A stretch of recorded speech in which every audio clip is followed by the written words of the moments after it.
Hello, everybody, and welcome to my first ever Tarkir Dragonstorm draft here on the channel. We're going to be going pick by pick and play by play, talking through everything so you know what to do when you draft this format yourself. Huge shout out to Wizards of the Coast for the free preview account in this early access event so I could get this recorded for you early. If you're interested in a video where I go through things like top commons, archetype overviews, and how to draft the set in general, you can find my draft guide already posted on my channel.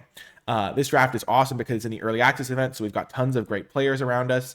There's Amaz, there's Nizahan, so that's Paul Cheon, so we're passing a few packs away from him, and then a bunch of other cool content creators, so maybe you see your favorite there.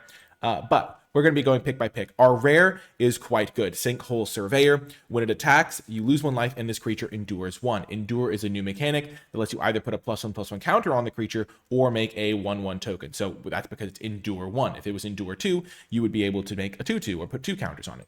We're going to be taking this card because it's very, very powerful. If you play this on turn 2, you can just kind of take over the game either by growing this into a must-kill threat or by just making a bunch of 1/1s or some combination thereof. The Corey Steelcutter is also good, makes a bunch of 1/1s, but it requires a little bit of extra work to be good, so I'm not going to be taking that here. If I was taking a non-rare, I would be taking this Kishla Trawlers, a way to get extra value, returning instants or sorceries from your graveyard to your hand, and it's also monocolored.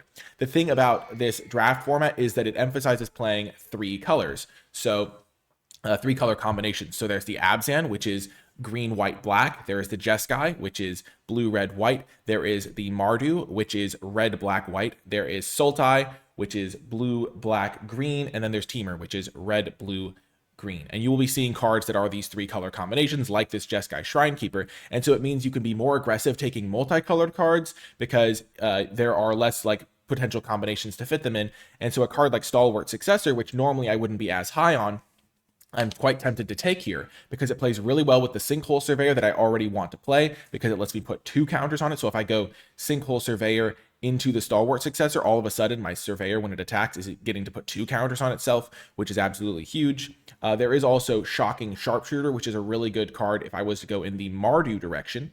But we're just going to take the Stalwart Successor.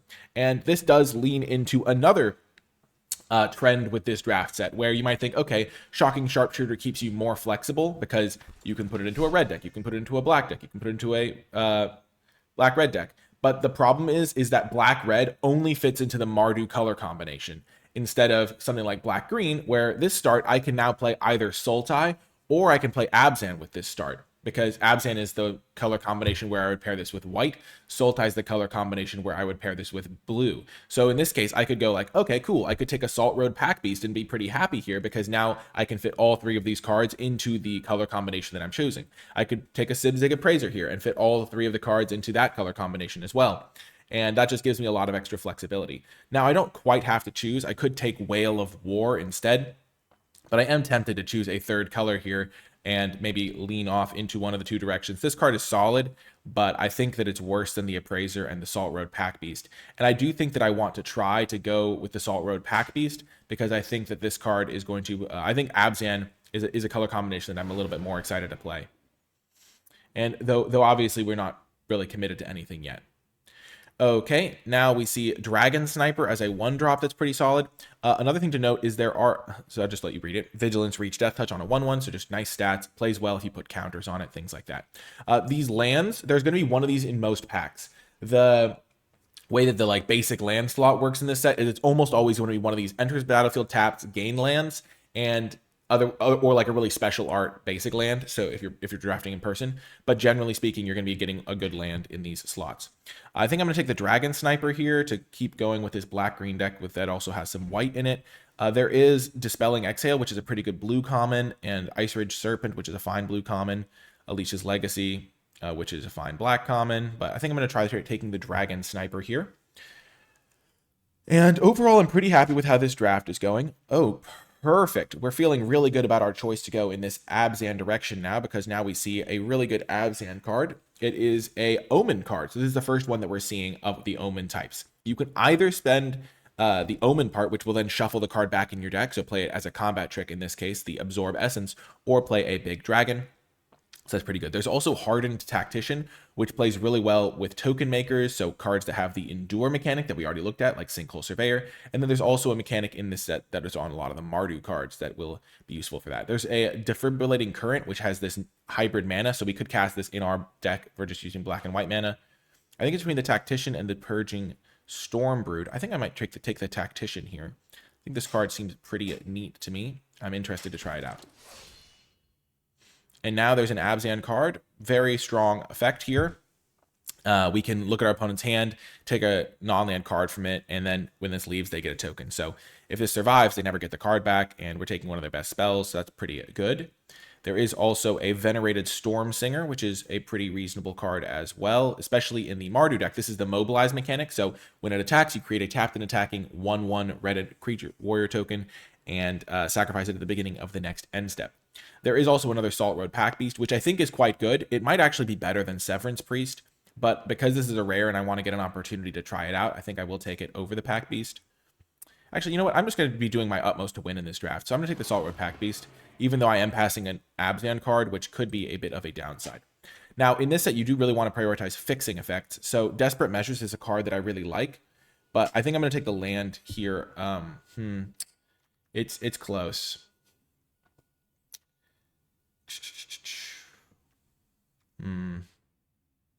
So my Abzan deck is looking good, but I don't have any fixing yet. And you do need to make sure you can cast your spells because I am playing 3 colors right now. And I'm kind of like a couple of colors base. Like I could just be a black-white deck that splashes green for Stalwart Successor right now. So actually, I'm just going to take Desperate Measures. I'm just going to keep that in mind. I don't actually have to go into green really heavily. Okay, now I kind of want to because this card's great. But maybe I just take Coordinated Maneuver as a removal spell. I don't have any removal yet, and I'll stay a little bit more flexible. So that's one of the other benefits of not taking the Abzan card is I get to stay a little flexible here. But basically, black-white is another one of those flex colors. So we kind of talked about how black-green is a flex color because it can fit into Sultai or Abzan. Black-white can fit into Abzan or Mardu, and so that's another flexible color combination. So I could give up on the Stalwart Successor. I could play just straight up black-white and have a very light splash into green. Okay, Duty Beyond Death, Rebellious Strike. It's looking like black maybe isn't as open. Duty Beyond Death could be really good if I have some creatures to sacrifice some from some mobilized tokens or things like that.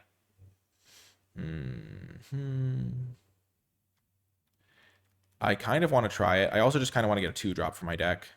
The Riling Dawnbreaker seems like it could be really good. And I actually will just take that just to make sure I get my creature count up. Perfect. Now there is a Reigning Victor, so this is a pretty good Mardu card. There's also just another Riling Dawnbreaker.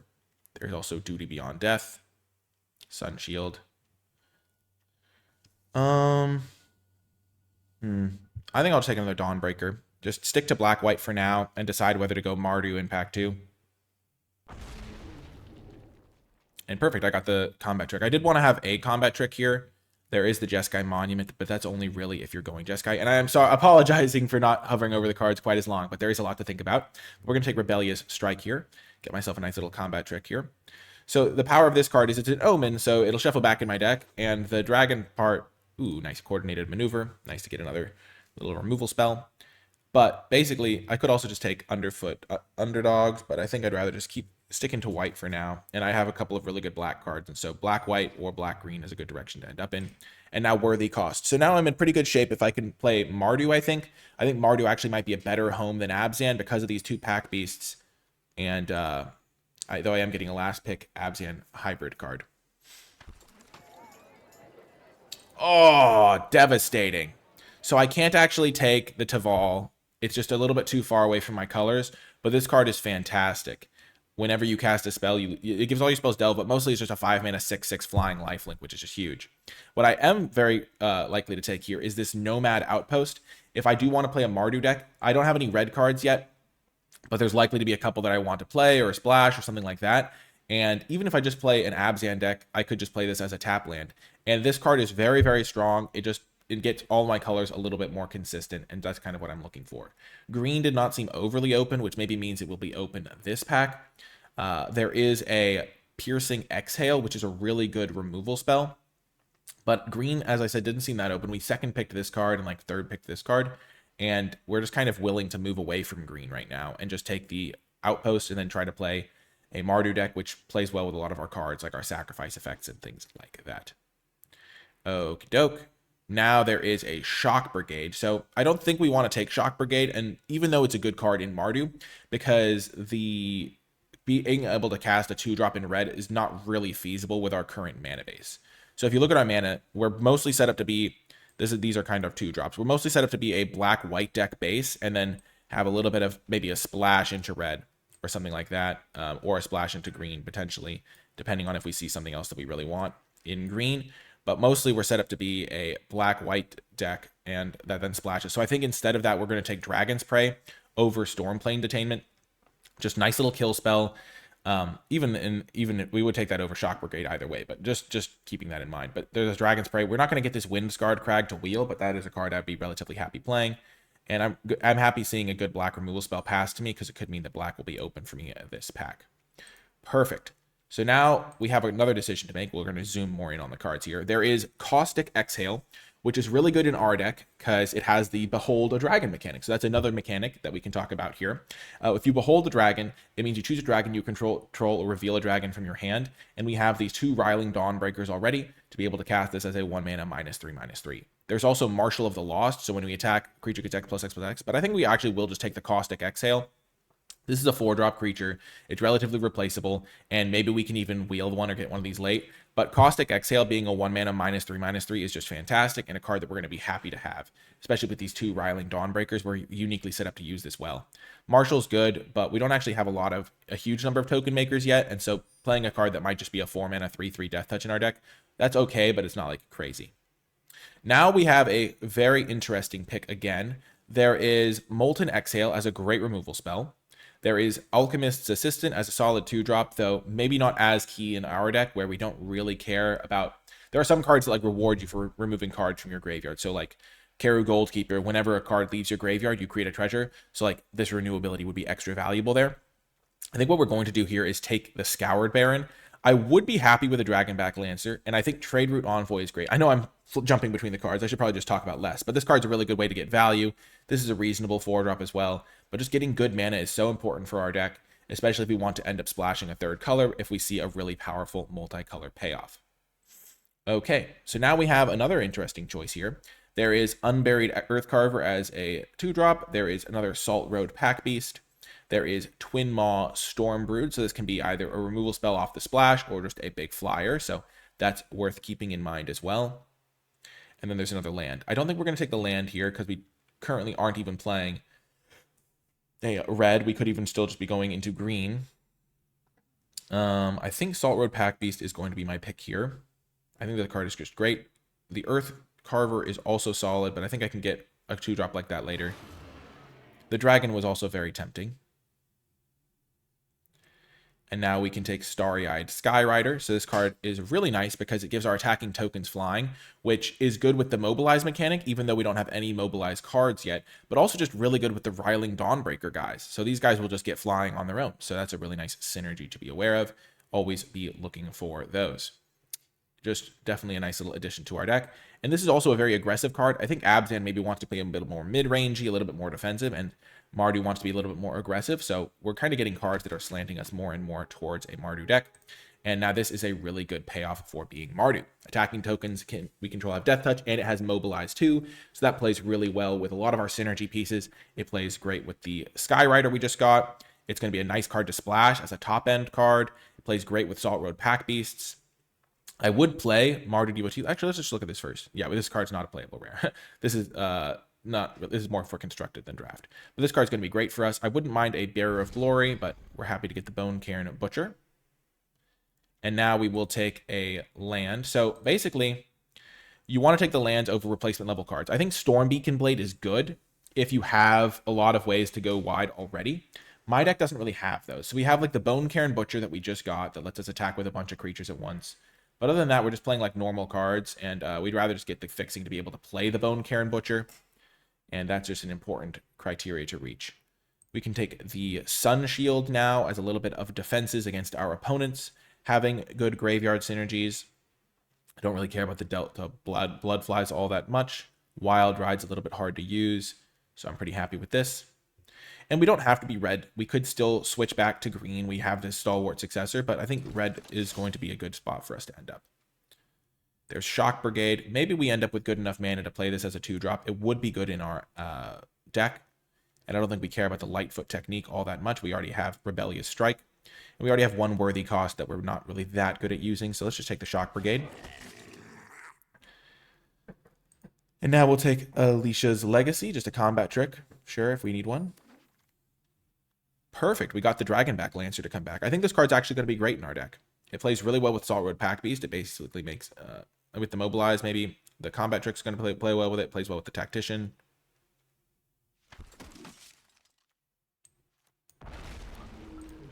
I'm going to be interested to see how the Saltroad Pack Beast performs. If you go 2-drop, 3-drop, you can play the Pack Beast. Wow, what a gift. Another Sinkhole Surveyor. This card's going to be great. We are going to be really happy playing this on turn 2, and having multiple of them will make that more likely. And yeah, our deck is going to function really well as a black-white tokens deck. We might not even need to rely on this. If you look at our deck is very consistent. Black-white tokens, worthy cost gets a lot better. I kind of wish I'd taken the second copy of that now, but at the time it wasn't that good. And I do have a few good ways to use these tokens anyway. Pack Beast got a lot better, though I was thinking it was going to be good anyway. And I think our deck is overall looking really good. These tokens will also have flying if we play the Skyrider. So this is a really good addition to our deck. If we weren't taking this, we might just take the Unburied Earthcarver as a way to sacrifice tokens for value. But we're really happy to see that. Wow, another great pack. Oh my gosh, I kind of want everything in this pack. If I could end the draft right now and just take all the cards in this pack, I think I would. There's Anafenza, which is whenever a non-token creature we control dies, endure 2. That's pretty good. There is Sun Pearl Kirin, which lets us return a card to our hand. And if it was a token, we draw a card. So that's really good. War Effort, which I think is honestly going to be our pick here. Buffs up all of our creatures, and like whenever we attack, we make another 1/1. That's just so good. Quarry Mountain Steward. There's another Nomad Outpost. Dawnbreaker. Kintree Nurturer. This pack is so good, I really don't know what to take. I think we're going to take War Effort, though. I think it's really good in our deck. I think Anafenza is also really good. And I think the land would have been great. And honestly, I'm not entirely convinced on what the best option was there. But I think just imagining War Effort with Sinkhole Surveyor when we have 2 of these, like making all those 1/1s that we're going to create into 2/1s is just really good. And we're going to be playing Mardu. I would have loved to get the land too. Another Nomad Outpost would have been great. It's tough to make all these picks. There's so many good cards for us there. The Sun Pearl Kirin is great. Anafenza is great. Though because a lot of our creatures are tokens, Anafenza gets a little bit worse, which is one of the reasons I didn't take it. I think we're going to take the Kirin here. We can bounce a token to draw a card, save something for removal. And it's a flyer. Skitter Outrider is pretty solid too.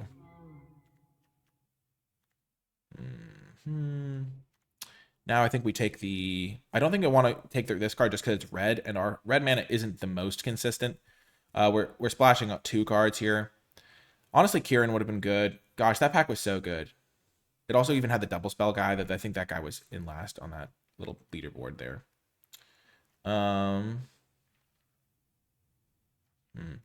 This card seems okay. Gets back one of our Sinkhole Surveyors. I think I might just take another Pack Beast, though. I really like this card. Now we can take Descendant of Storms, or we can take Defibrillating Current. Those are the 2 main picks here. There's also this guy as a token maker, potentially. I kind of want to take the Descendant of Storms, but I'm also very tempted by this card. I don't think I need the removal spell. I already have 1, 2, 3, 4, 5 removal spells, and I think just getting another token maker is going to be pretty good. Excellent card for us. What a pickup. This card lets us make a token every turn. We're probably going to pick Jeskai a lot of the time, because that's just pretty good, unless we have like specifically like War-Torn Effort in play. But making a 1/1 every turn is great for our deck. I think we made the right call. I'm just a little bit worried that we maybe made... I think War Effort's going to be great in our deck when we can cast it. I'm just a little bit worried that we won't be able to cast it. I think taking Nomad Outpost would have been a mistake in that spot, though. Maybe we take the Sentinel here. Locked on Battle Priest is pretty reasonable, making our guys put counters on them. Desperate Measures is pretty cool. Storm Plane. I'm gonna take the Battle Priest, I think. My fixing isn't what it could be, but wow. Kill spell that drains for 3. Maybe I was supposed to take the fixing. Our deck is looking really sweet. It's just going to be about casting our spells. We have 2 red sources right now that we kind of got. Taking another Nomad Outpost, as you can see, would have maybe been pretty reasonable. There's no way it wheels. We get another 2-drop now.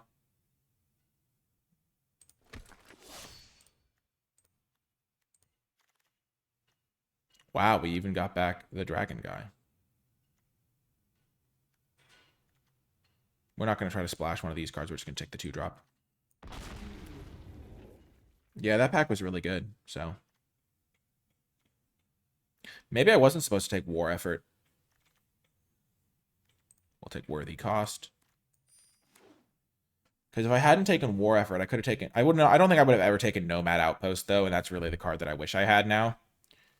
That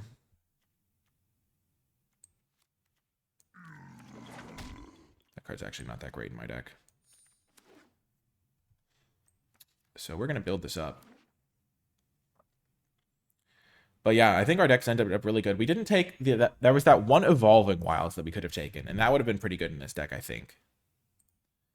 I'm really excited about these pack beasts. We're not going to play Shock Brigade, because we are a little bit tough on the splash. We're splashing 4 cards, which I think means we want 5 sources. So I think 3 mountains is correct. We're just going to have to see if we can make... So we have 6, 7, 8 white sources, 5, 6, 7, 8 black sources, and then 5 red sources for our... So basically the way it works is if you have 1 card, you want 3 sources. 2 cards is 4 sources. 3 cards is 5 sources generally. Though sometimes it can be a little bit fudged. Like if you have 4 cards, 5 sources is fine, which is why we're... yeah, you don't want to do it exactly 1-to-1. But we're not going to splash like a 2-drop here. We're just going to play our good cards that are great in the late game, like our good late game top deck cards, our good 4-drops and stuff like that. But I think because our mana is good, we have 6, 7, 8 white sources still. Like, look how good Nomad Outpost is doing all, like, triple duty here for us. So we're going to probably cut some number of coordinated maneuvers. I'm just moving all the cards to the side that we could consider cutting. I don't think we really want the Way Speaker, because Way Speaker gets back a card with mana value 2 or less, and a lot of our cards, like, sure, we can get this thing back, but it's not, like, crazy, and most of our 2-drops are also 5-drops, kind of. Worthy Cost could be a cut. We might not only need 1 of those. The Descendant of Storms pick was also interesting. We could have just taken the 3-mana 2/1 guy. I think I'm going to cut the Sun Shield. We have plenty of removal. Battle Priest seems good. I think these pack beasts are going to be interesting. I'm going to play 1 coordinated maneuver, I think, and 1 worthy cost. I don't want to get stuck with multiples of those in my hand. I don't think I want the Unburied Earth Carver, really. It's a lot of mana. Actually, I'm going to cut the Alicia's Legacy for sure. I think it's just worse than the Rebellious Strike.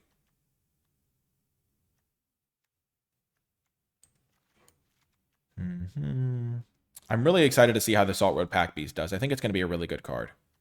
I'm optimistic. The Loxodon might not be the craziest card in my deck. 3, 4, 5, 6, 7 2-drops, and these ones can also be 5-drops. So I'm not going to really struggle with my mana, I think. Hardened Tactician was an interesting card. The Skyrider is good, I think. Okay, so I need to make 3 more cuts here. My mana's already good. I have plenty of mana sinks. I have 1, 2, 3, 4, 5 removal spells. I don't really want to go below that. So we can just shave on some cards. So we can cut 1 Dawn Breaker. We can cut Worthy Cost, maybe. A Worthy Cost is going to be great. Especially the first copy. And I want to see how it plays out. One of those.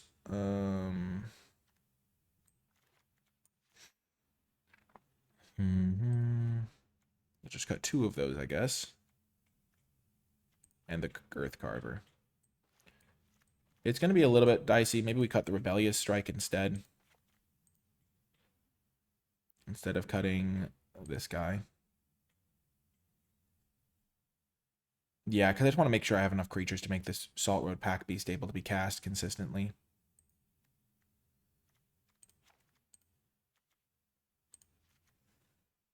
Yeah, let's try it like this for now, and we can always make changes between rounds. But let's dive on in and see what we can do. We're going to play 4 rounds here, and then if... Actually, we're going to play 5 rounds, because normally I like to have a tiebreaker round, depending on how it does. But usually I do 4 rounds, and then if it's a tie, I'll go to 5th round. But before I get to the games, I want to shout out the NicolaiBolas Patreon, patreon.com/NicolaiBolas. If you have been enjoying my videos and would like to support my content, you can do so there. And special shout out to those who support at the credits level. It really does make a big difference.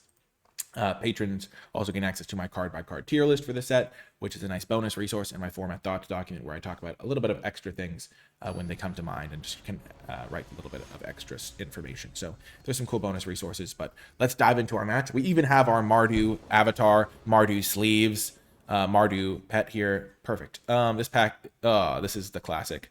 This is the classic mana fixer hand on the play. If we draw a red source, this hand is great. We have 5 of them in the deck, 30 cards, 1 in 6 chance every time, and we could just draw a 2-drop or something. This is tough. I'm going to keep it. We have our other 2 colors. The pack beasts are definitely showing their potential weaknesses here.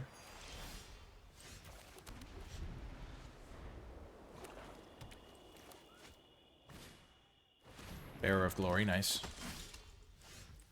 Just what the doctor ordered. So we're going to choose the one that makes us a token every turn. And now our deck is looking great. Kind of crushed it, honestly. Look at this cool avatar over here. It doesn't move, though. It just flares up. Huh. Well, interesting. We kind of got rewarded there. Our pack beasts are definitely potentially a liability, but a 4/3 that draws you a card is really good, and I think it's worth the potential downside of being a little bit tricky to use sometimes. Our opponent, deep in the tank. I always worry if Arena's like glitching out when my opponent takes a long time like this. That was a nice little draw there. Okay, sure. Are they going to go wide, or are they going to put the counter? I think they should go wide, yep. Nice. Everything's coming up NicolaiBolas right now.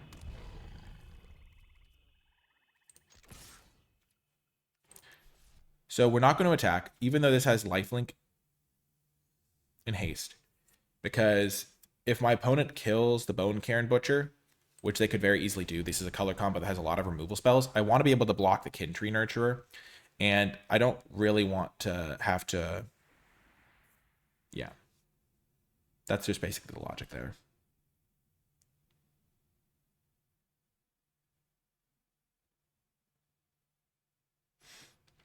And now the Salt Road Pack Beasts are amazing. Like, I would love drawing any number of Salt Road Pack Beasts. Man, that pick where I took that over the Abzan card, it really worked out for me, I think. I think they're going to give me a lot of grinding ability here. Okay. Sure. So, this card, I'm going to play the Plains. If I use this card to kill this, I can then attack with this guy, make the tokens, and then play the Pack Beast.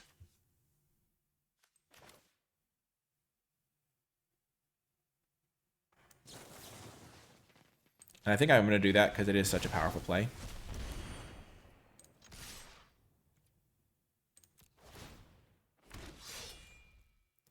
They can double block this guy.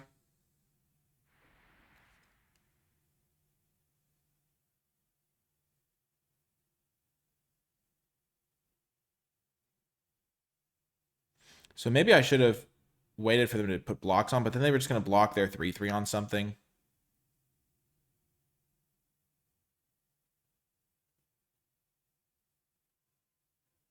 This guy might block one of my 1/1s.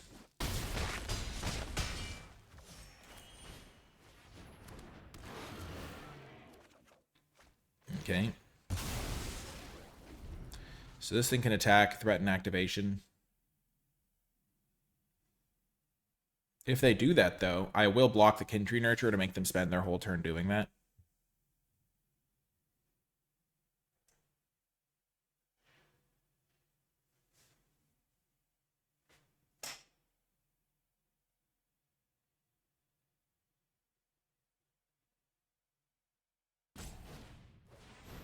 Okay, they don't have a land draw. Okay, they also have pack beast. Nice.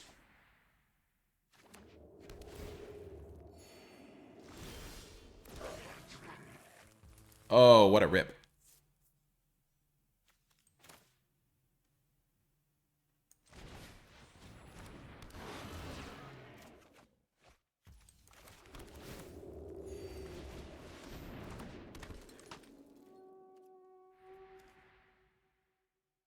So I can kill my flyer.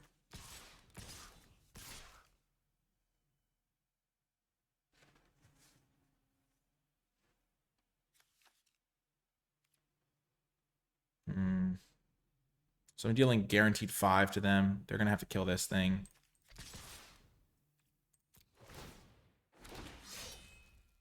This thing can block my Mardu Karen Butcher.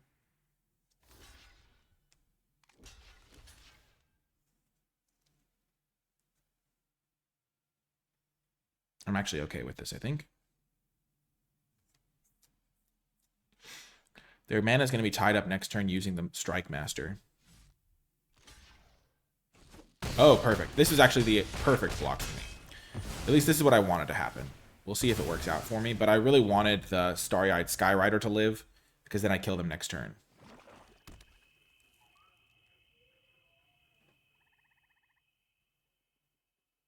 And the only way that I could, like, I could kill their onboard removal spell for it, basically. If I could force their 4/3 to block that guy. I did lose my Bone Karen Butcher.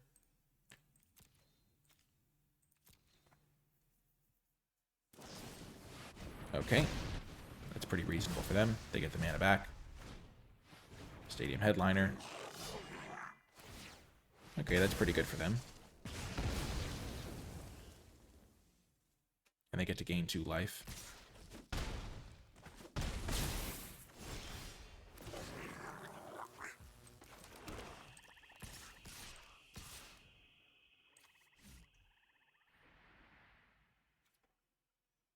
Attack for 2. And then I can threaten to double block on the Kin Tree Nurturer.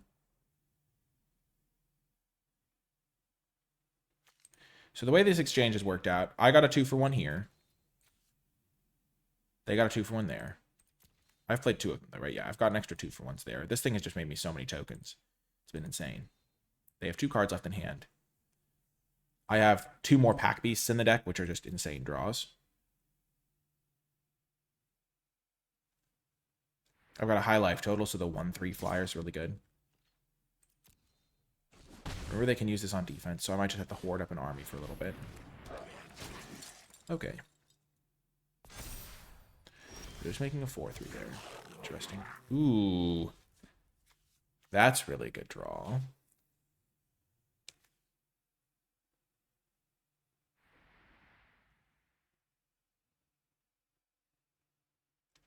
I think I want to use it on my own guy.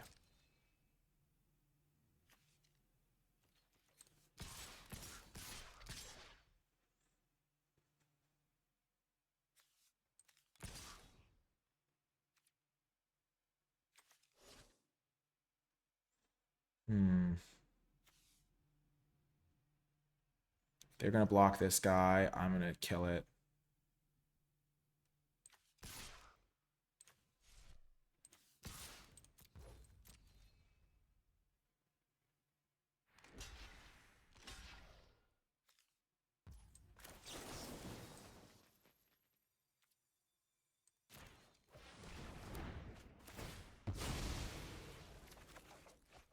Beautiful.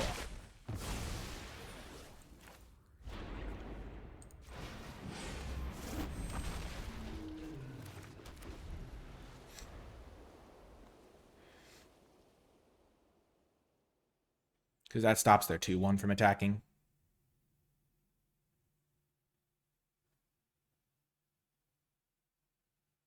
And it's a lethal threat. That's one of the benefits of my deck, is I have a lot of these 2-drops that are also good in the late game. I've got good removal. I've got this token machine. This is a must block, because this attack is forced if they have nothing. So even if they had something, I would just block there. And they're dead on board, I think.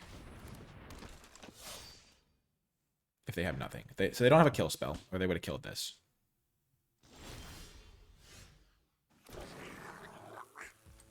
Just such a good card. The Pack Beast is so good. My opening hand looked really bad, I will admit. So I can buff this thing up. They go block, block, block. So I will just wait a turn.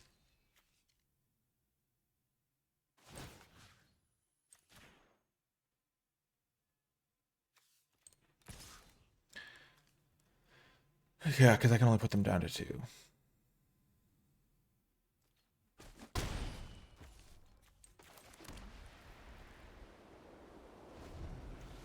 So I've drawn half of my deck, and I've drawn a lot of lands. 3, 7, 8, 9, 10, 11 lands in the first half of my deck. And I'm still winning because this Jeskai card, I mean, this Jeskai ability on Windcrag Siege is so good. Okay. Good game, opponent. We managed to secure the win. They have no cards in hand. We drew another land. It doesn't even matter. Charge of the Light Brigade. Boom! Got the win. We've won our first game of the format. Ripped the mountain exactly on turn 3. I'm not going to forget how lucky I got to draw that mountain. That keep was maybe sketchy. Maybe I shouldn't have kept it. But we managed to get the win in our first game of Dragonstorm. And I am very happy about it. Oh my gosh, what a performance indeed. Let's double check the deck list to see if we want to make any changes. I think removal is pretty important for our deck. Do we want another worthy cost? We kind of had infinite tokens that game, but I don't know if we'll always have infinite tokens. Rebellious Strike seemed like it'd be really good for enabling attacks. So I kind of want to try that card. And what can I cut? I think the 3 Riling Dawnbreakers are really good, giving us early and late game. The War Effort would have been pretty solid. Battle Priest would have been great. I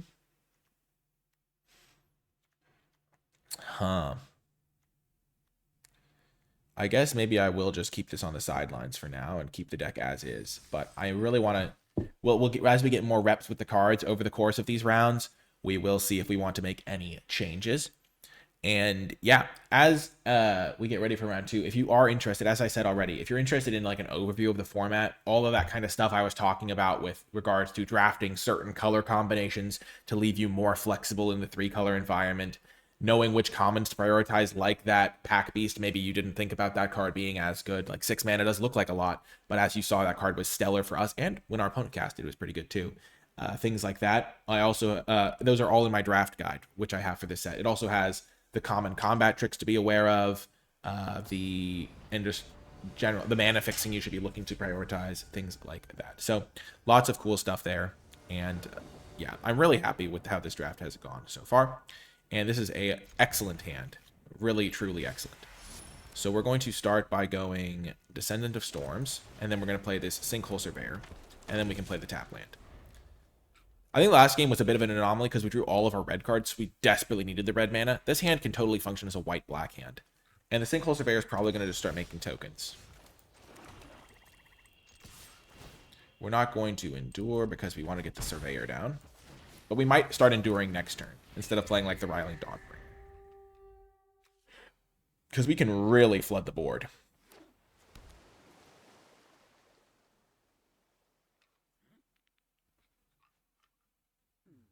Don't do it. No.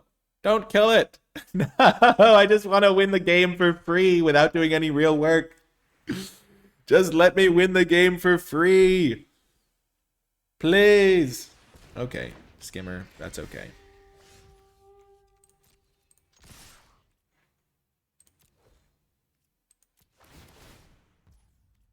I actually will make the payment here. And I will make a... I'm going to make a Spirit. I'm going to keep going wide. But I will put the counter on. No. I'm going to keep making Spirits.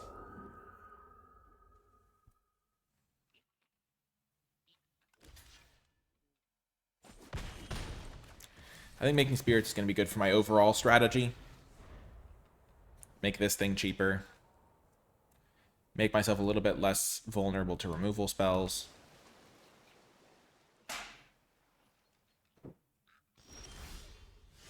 That's going to be good eventually.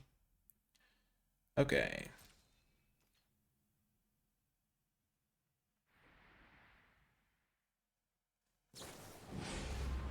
Okay, it has been tapped.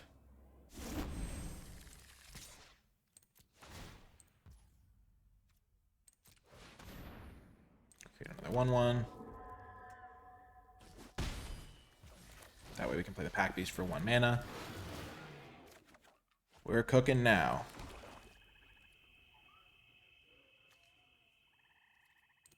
We only have 1 removal spell, so we're going to try to save this for if they play like a big 4/4 or something like that. Okay.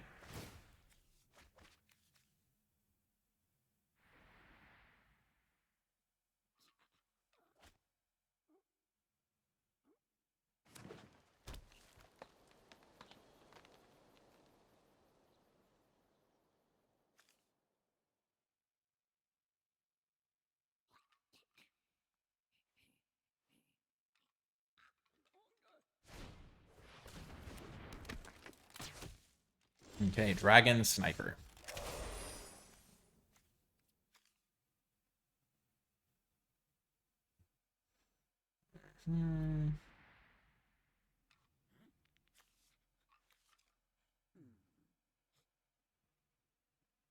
Interesting.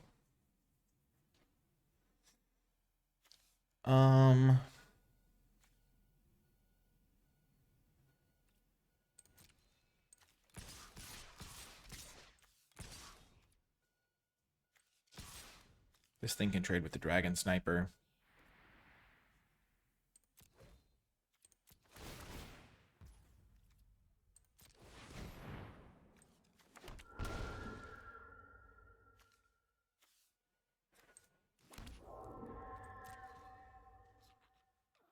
And if they do that, we're going to use the Sun Pearl Kieran to draw our card.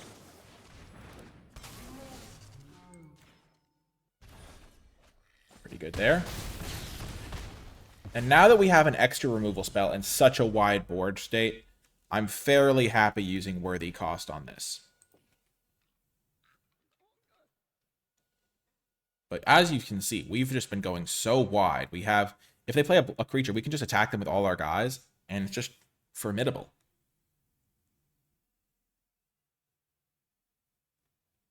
This dragon's going to be pretty good. Okay, sure. Now they have access to black mana or red mana, depending. Hopefully it's not black plus, like, -1/-1 for my entire team. That would be bad. I would potentially lose the game then. But that's the only card I can think of that would really lose me the game.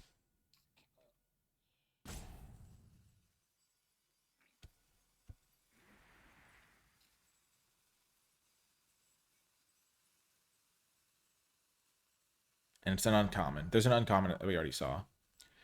Are they saying good game? Because no blocks. My life total doesn't really matter here.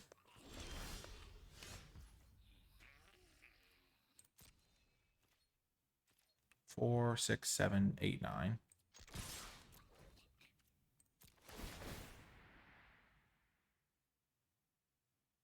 I won't use the Endure. Okay, so they're all tapped out.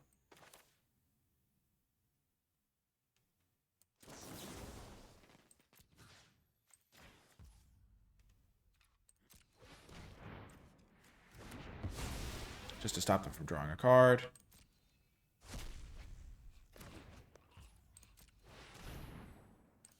The counter. The counter. Boom. Another win for the good guys here. The Mardu hordes roaring across the plains. Wow, what a win. That time we just played straight up black-white, and it was awesome. I mean, we had a couple of really good red cards in our hand for if we did draw a mountain. It does emphasize the importance of mana fixing as well. I think 5 red sources for our 4 red cards is enough, but it is also a little bit suspect, which is why getting another one would have been really good. Though I will say, I think our picks have worked out pretty well so far. The Bone Horde Butcher was pretty good for us. Perfect. Oh my gosh, what a hand. Keeping this one for sure. So we're going to lead with the Descendant of Storms, and then we're just going to do the same thing we did last game. We're just going to try to use this while we develop our mana.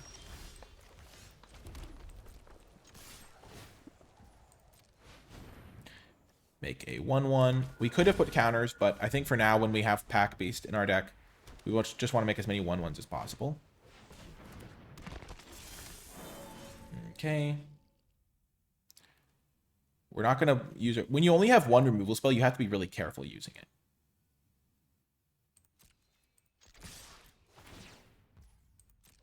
Auto pay, make another 1/1. Okay. So what that tells me is that this card is really important to them for mana fixing reasons.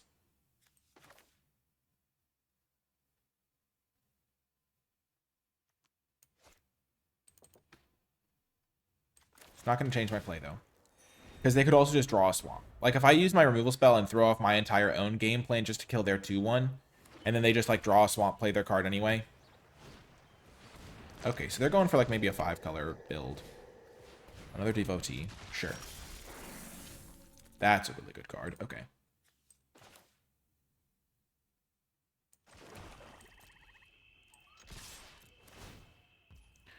Going to decline for now. Gonna play the Bone Cairn.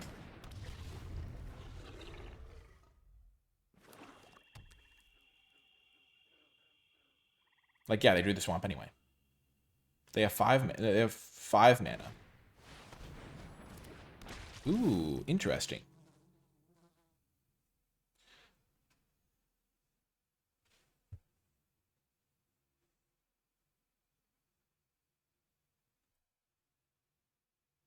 So they can get 3 cards to their graveyard. They probably have some renew abilities.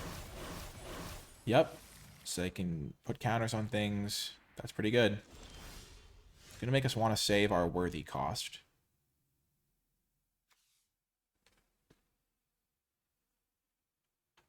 So we're going to play Hardened Tactician into Saltroad Pack Beast here.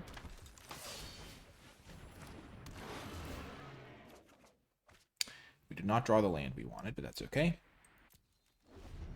And we don't want to use our worthy cost until they use their Keru Goldkeeper. Because that is scary. They're probably going to put it onto the Lotus Light Dancers, and that's going to give us a real opportunity to come back and get them. Okay, they destroy an online permanent. There goes Bone Cairn Butcher, I suspect. Or maybe the Hardened Tactician. Yep, okay. We couldn't have done anything about that.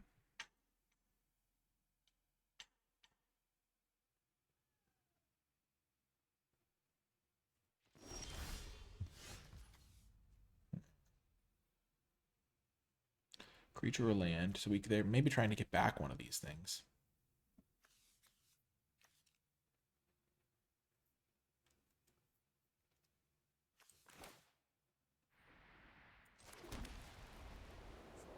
I kind of want to induce them into using their Keru Goldkeeper, but for now we're just going to do this.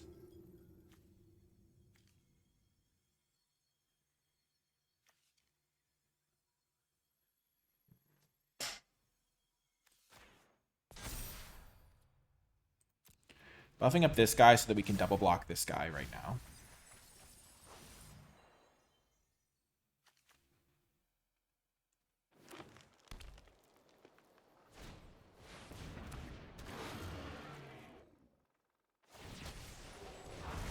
Okay, one of their graveyard resources is down.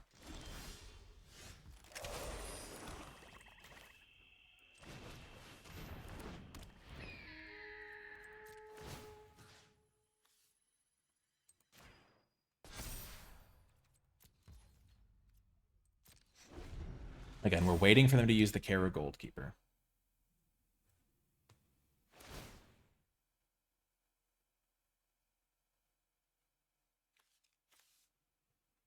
Yep, they're getting back their 2/2. It's a big value engine for them. So I might have to kill it.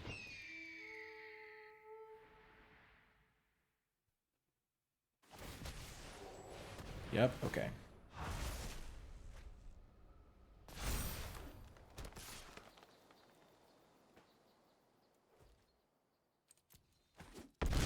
So So this thing's going to keep getting them value, but I think I have to kill their 6/6 flying.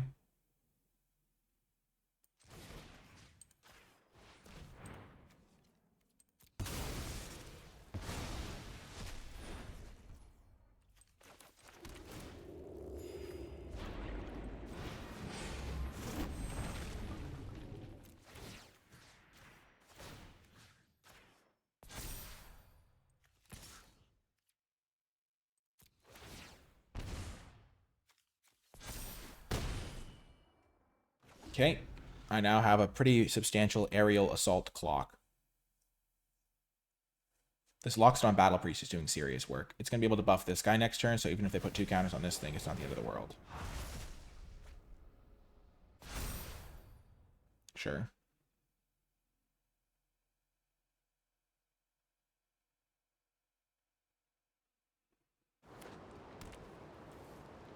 Okay, that's a problem for this thing. When they get to 8 mana, 4, 5, 6, 7, 8. So they've got 8 mana. They're going to be able to zap something.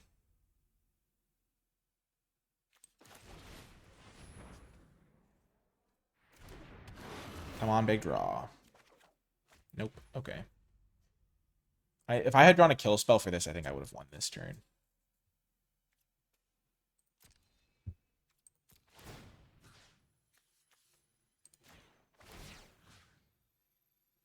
I don't want to give them the chance to kill this thing for free with their dragon.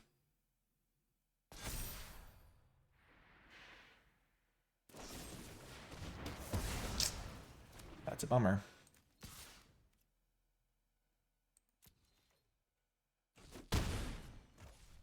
It's really unfortunate that they drew that bivouac. Because now they're getting a big flyer again.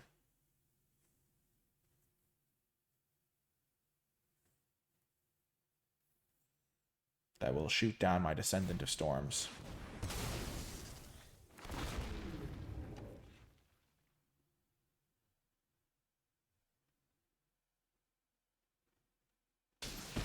Glad I kept the Saltwood Pack Beast safe, though.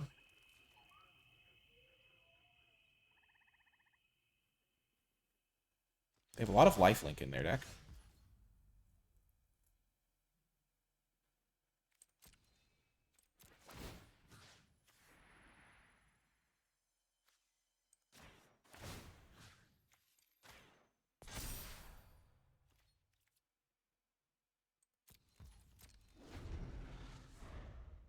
Oh, we've kind of withstood the onslaught here. If they have another kill spell, we're in deep trouble, though. So we are going to kill this.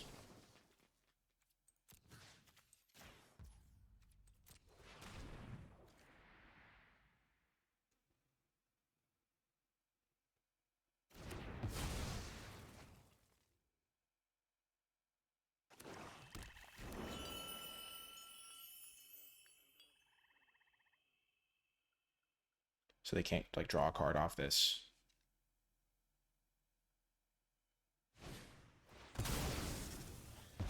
Come on. Oh my gosh. It's a real bummer. I need to find my kill spells.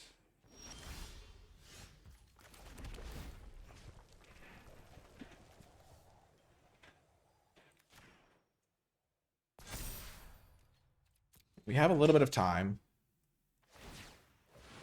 But not much. We're probably going to lose this game. The way it worked out was pretty unfortunate. Like, if they hadn't drawn this bivouac, we would have won, I think. They needed to draw all of the removal spells they drew. So they drew, like, a few of them. They're rare. This guy was really, really good at slowing down my assault. Like, it was like, I don't know. I'm playing with commons and uncommons, and this card died. If that card hadn't died, I think I could have won as well. So basically, yeah. I basically needed to draw more kill spells, is what this game boils down to. Because if I could have killed, like, this thing, I would have had a lot better chance. That's okay. Yeah, I just drew all lands down the stretch here. Sure, and they have this card, so I'm expecting them to draw spells, but I needed to get a little bit lucky there. Not out of it yet. If we find a kill spell for this, we can just bide our time, but they're going to be drawing gas, so.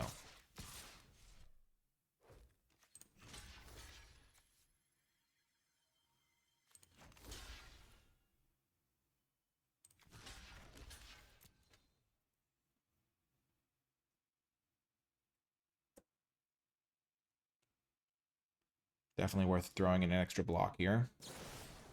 Yep. Because it just keeps us alive, basically.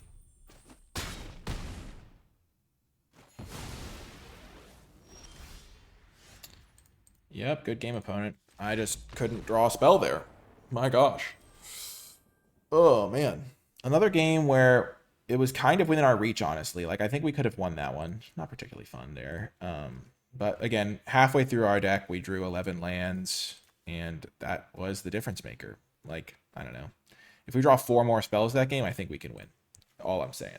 But still, the monument was also really annoying. I don't know. They had a bunch of death touchers too to like fight off our big creatures. That was a tough battle. I think we played it well, and I think we got to see a lot of the cards that we had in our deck really do their thing. It just wasn't quite good enough. Just the way the cards lined up. Whoa, we get to play against LSV. That's hype. Yeah, let's try to beat him. Beautiful. What a hand. Really relying on this Surveyor, but happy to keep this. I'm so used to seeing that 1-drop. Okay, we got all our colors. Definitely going to be happy to play this guy. Hopefully he can't kill it right away.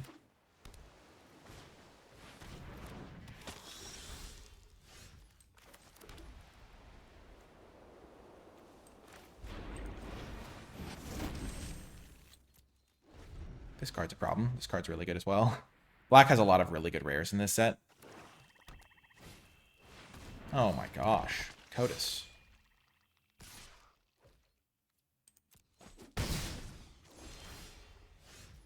Okay.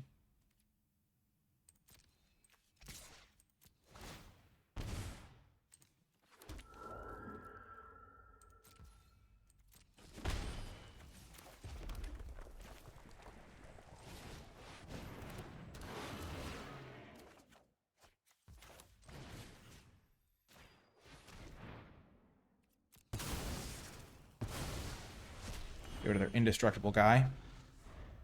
Should be a lot of help to me. Veteran Ice Climber. Tough.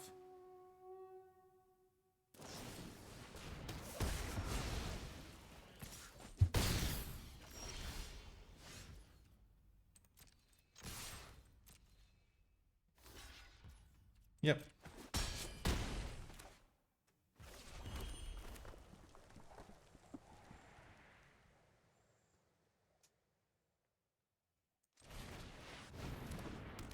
So next turn we can attack with everything. He'll block the 1/1. We can bounce it to our hand, draw a card.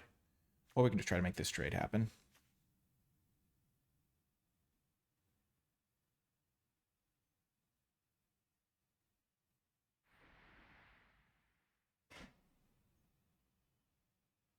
LSV is a formidable opponent. Beautiful. He's not attacking with the Death Touch guy. Sure. Just for 1. Okay, okay. I see how it is.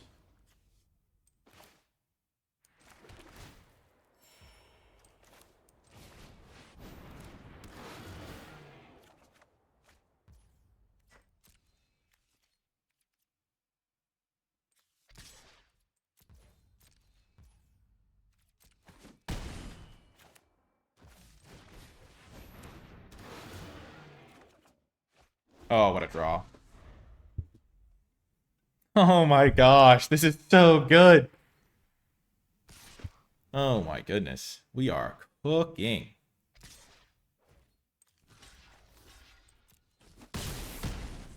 Hopefully he puts the counters onto like this thing. Dragon Sniper, sure.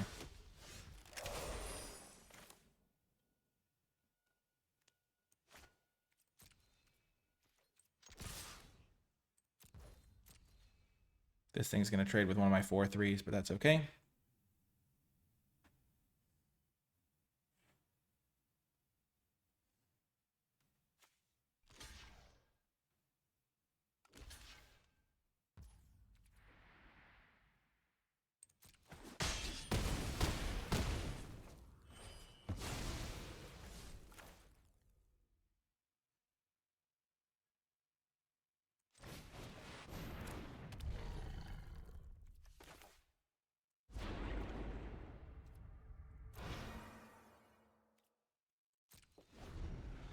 trying to bait him into putting this thing onto this guy. He could maybe kill me this turn. Maybe I was greedy not to use this.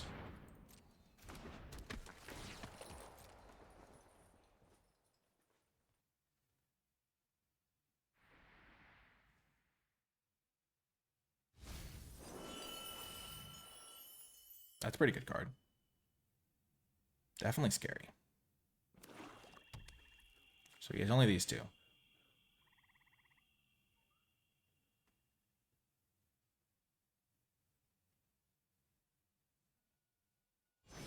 He's bouncing. Sure.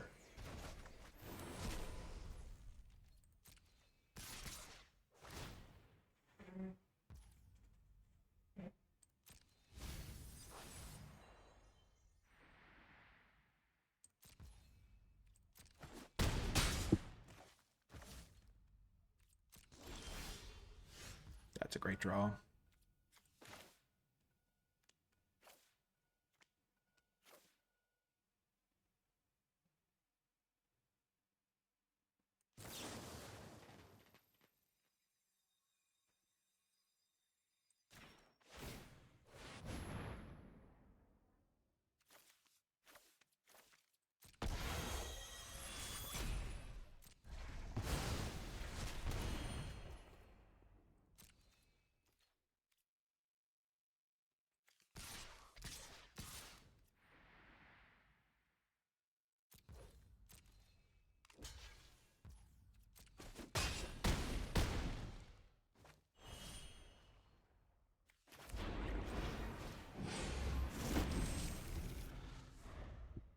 He's gonna hit me for 4, maybe? Oh my gosh. Really?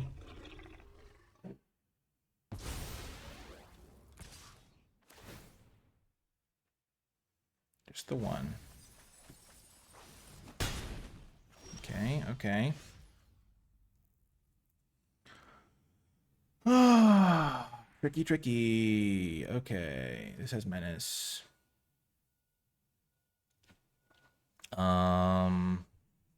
So I can Dragon's Prey and Kieran this turn, which is definitely what I'm going to do. If I Dragon's Breath... If I Dragon's Prey this, attack with everything, he has to...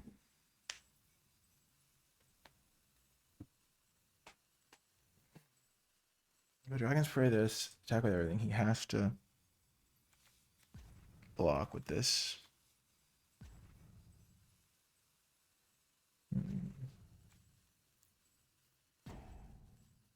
I wish I'd drawn a land there, so I could go Dragon's Prey plus Butcher.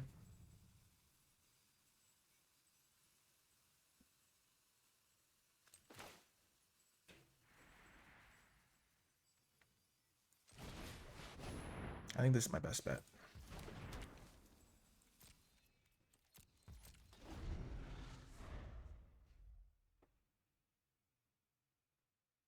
Because this is going to gain me some life.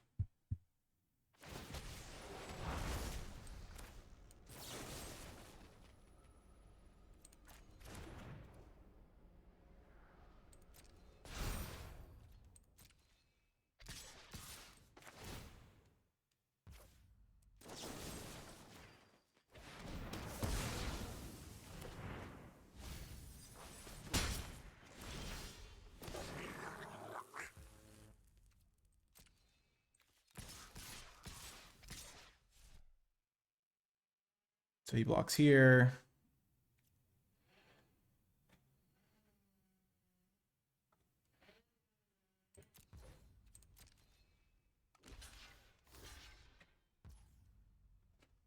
Was he dead on board and I just missed it? Yeah, I did.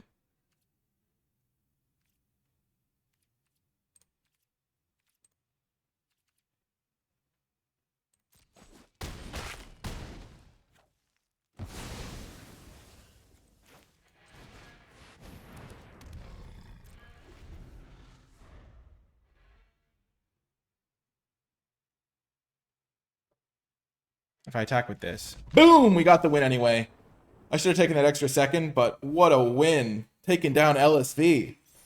Okie doke. Well, I said I'd play 5 rounds. We're 3-1. We're heading into the final round. We just took down LSV. I'm riding high. Yeah, if I attack with the 2-2 there, I was thinking, oh, he blocks my with his 3-3 on it, but then he just dies for the 8 damage.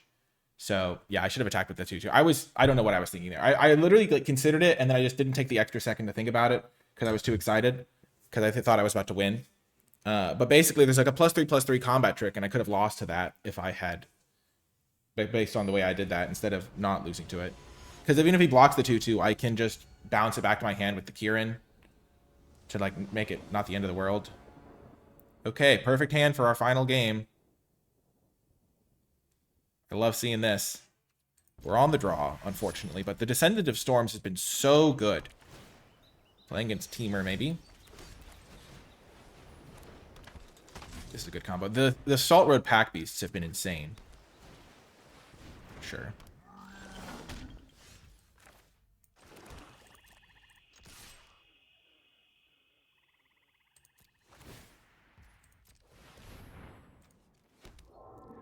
Get our little value while we can. We could have saved it for the Starry-Eyed Kieran to do some stuff. Definitely a consideration.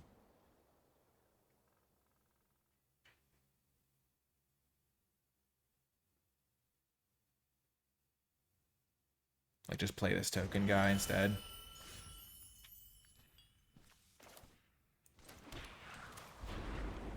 I think this is going to be better than playing the Kieran for now, because next turn we can play the Skyrider, because the next turn the Skyrider is going to get both of them flying. And we can play our other tap land. So they got rid of a creature. So they got a nice little bit of value there.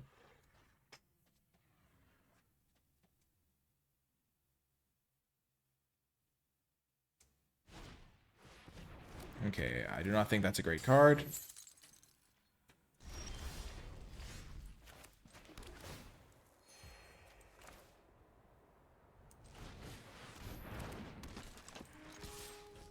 We should have attacked first because they didn't have flash. Actually, they could have had a flash creature. I don't think there's a flash creature they could have had. Okay, that's pretty good.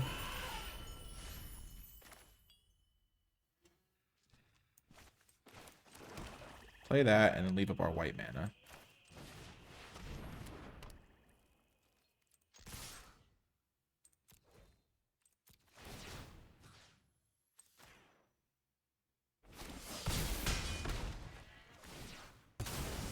Oh, I thought I didn't count that properly, but I still think that was correct. At some point, we're going to block this thing and bounce it back to our hand with the Kieran. No! I don't want to take 10. That's mean. Okay, opponent.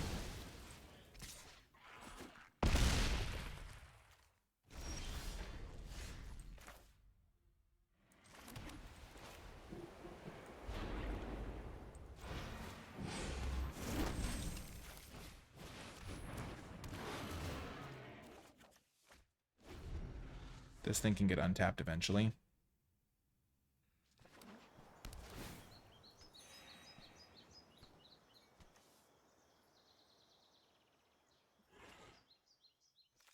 Gotta be said, I'm a little bit displeased with the Dragon Claw Strife here. I mean, Teamer has some insane uncommons for sure. Gosh, losing this guy's a pretty big deal for me, not gonna lie. It's so good with War Effort. I'm just hoping to draw removal. Maybe I should have played more removal spells because I've always wanted more removal spells, pretty much. But then again, I needed my creatures to be able to play my pack beasts. That guy's pretty good. Okay, they're holding up blue mana, so they can cast this Winter Night Stories, looks like. Yeah.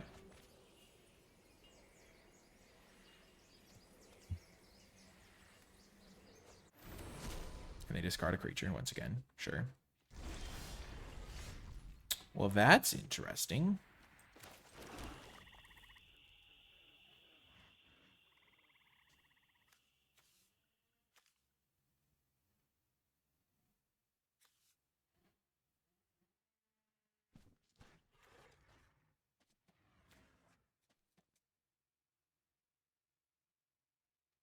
Hmm.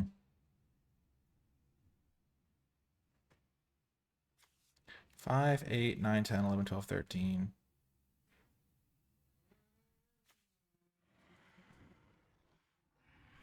And they can put me to 1, but that's not 0.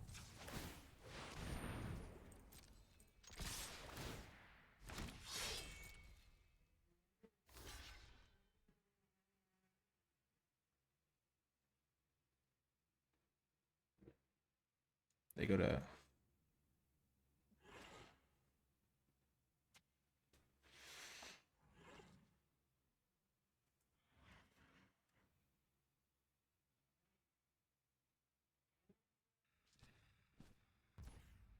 Hmm.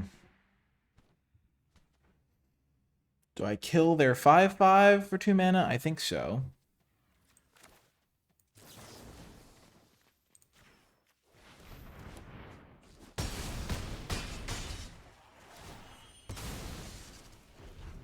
Because now at any point I threaten lethal.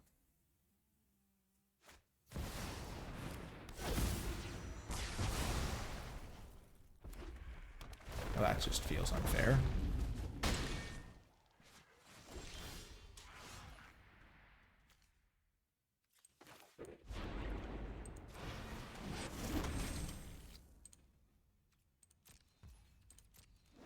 Very unfair, in fact.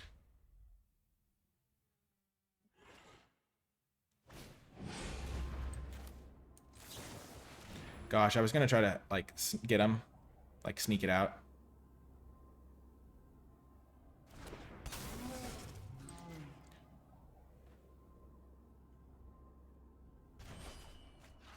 Unfortunately, it did not work out that way because they played this thing. I was not going to beat this card ever in a million years. Gosh! That was frustrating. I kind of want to play one more game. Sure, it could make us end 3-3, but I also feel like this deck is so sweet that I want to try to end with a win. Oh my gosh. Also, I feel like I've just flooded out a lot. I've drawn 4, 5, 6 spells and 8 lands here. That did not help my chances of winning, that's for sure. Especially when they played some truly ridiculous cards. This card's messed up. Yeah, we're going to play one more. We're going to play one more. Don't worry, folks. We'll play one more to try to end with a W for our deck because it deserves it. We beat LSV. That was awesome. We lost a couple of heartbreakers to some really messed up cards. But we're still 3-2. And we're going to play one more round just so we can end 4-2, feel happy about our lives. That was such a... Oh, we had such a good start, too. They had the kill spell that also did us 10 damage. That was not good for us. That was not good for us. Okay, perfect. Here we go. Big hand. And we're on the play. And this hand's great. We've got our Sinkhole Surveyor. Just with the Ducta. Oh, dead. Desperate Measure seems really good, too. Gosh, I feel like we keep holding on to the Kieran for a really long time.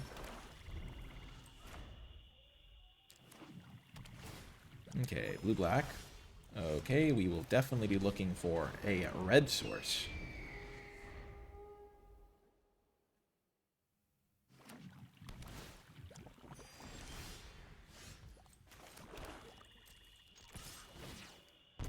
Make a token. Play our guy. That was a really good draw, actually. Getting to see how the Hardened Tactician's going to do. This is a great little combo to draw an extra card every turn.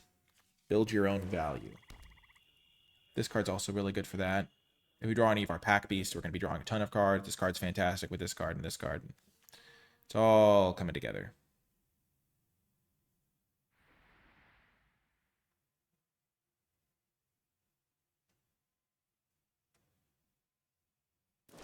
Our Hardened Tactician's always dying.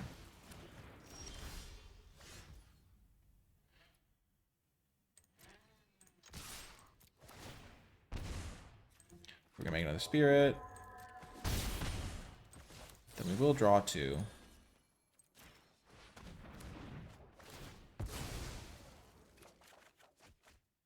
Perfect. There's our red mana.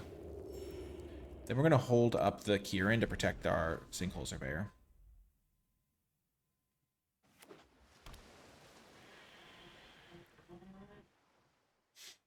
Because that would be pretty powerful to protect. Beautiful! Just how we wanted it. Get out of here, opponent. Our guy is ours. choosing the mode that makes us 1/1s. Though we could have doubled up this trigger. If this guy dies, it's just too many eggs in one basket. I feel like we played this game beautifully. Now we can just jam these two guys for the 5-mana mode.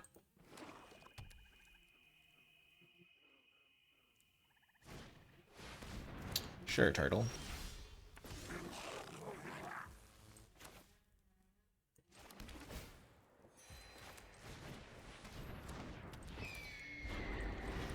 We're just going to play it for the 2-mana mode.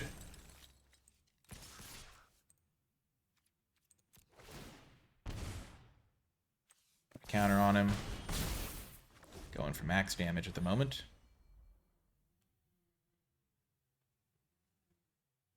If they have some sort of board sweeper, I'm going to cry. That would be sad. They're just playing blue-black. That's sick. Come on, deck. Get us this final win. We've got 3 of our rares in play.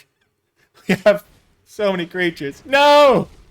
Stop it! Ah! I don't mind taking 7. They can't attack. Yeah, beautiful. Oh, baby, let's go.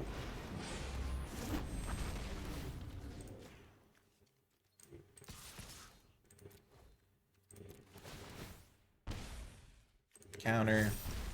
Counter. They're dead next turn. We got 3 lethal threats. Oh, baby, we're going to win. Let's go. Come on. Come on. Yes. Oh, beautiful. What a deck. Ending with a win was definitely the right call. I never regretted it. And we promoted into Bronze 1, which has one of the most pleasing shapes of all of the ranks. So let's go. Absolutely stellar run. 4-2. I'm just only ending it now because I want to make sure I can draft as many times as possible to take advantage of this early access event and this free preview account given to me by Wizards of the Coast. Thank you so much to them once again. This deck was awesome. I think the draft strategy was key because we started with a black card and then we started going black-green, and then we segued into black-white a little bit, and then we ended up getting some really good red cards. Inevitable Defeat was fantastic. Windcrag Siege, fantastic. War Effort, fantastic. And this Pack Beast, just absolutely fantastic card to have in our deck. That first hand, super sketchy with the red mana, but we got there. And but overall, this was really good. Our deck was fantastic. I think we had a lot of great cards. The Dawnbreakers played out great. The removal spells were all really nice. I really like Desperate Measures. Descendant of Storms was fantastic on turn 1. Our mana was pretty good. And overall, a great experience. If you did make it all the way to the end of this video, remember to hit the thumbs up button, subscribe for more draft content, and comment with your questions, thoughts, and feedback. And to let me know you made it all the way to the end of the video, leave hashtag MarduWins in the comment section down below, because this was a sweet Mardu deck and a great way to start off Tarkir Dragonstorm. I really do hope you enjoyed this video. That's going to do it, though, and I'll talk to you next time.